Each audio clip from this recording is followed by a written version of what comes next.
जय श्री हरि। आज मैं अनंत चतुर्दशी व्रत की कथा सुनाने जा रही हूँ।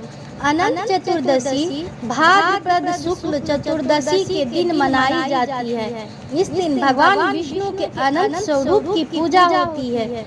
इसे विशेष रूप से अनंत सूत्र बांधने और कथा सुनने के साथ मनाया जाता है।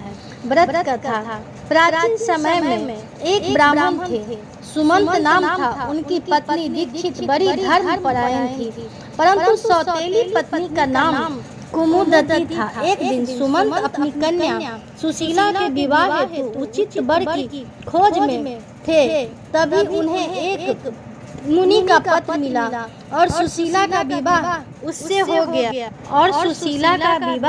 उनसे हो गया। विवाह के बाद जब सुशीला अपने पति के साथ ससुराल जा रही थी तो रास्ते में उसने देखा कि कुछ स्त्रियां किसी देवता की पूजा कर रही थी।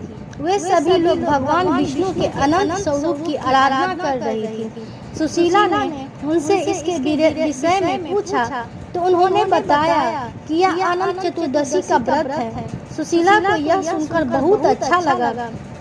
उसने उसी समय भगवान अनंत की पूजा करके अपनी भुजा में अनंत सूत्र कच्चा डोरा जिसमें 14 गांठें होती हैं बांध लिया।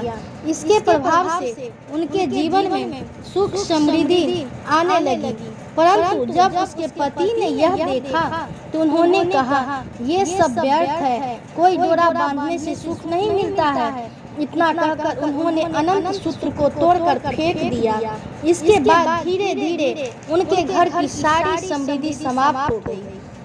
निर्धनता और दुख छा गए। तब सुशीला ने अपने पति को समझाया और कहा कि यह अनंत भगवान का अपमान करने के कारण हुआ है। यदि आप पुनः श्रद्धा से अनंत चतुर्दशी का व्रत करेंगे तो सब कुछ अच्छा हो जाएगा।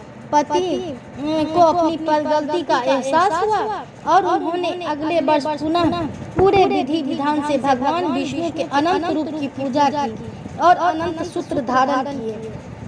फलस्वरूप उनके जीवन में पुनः सुख शांति और समृद्धि लौट आई। व्रत का बहुत महत्व है।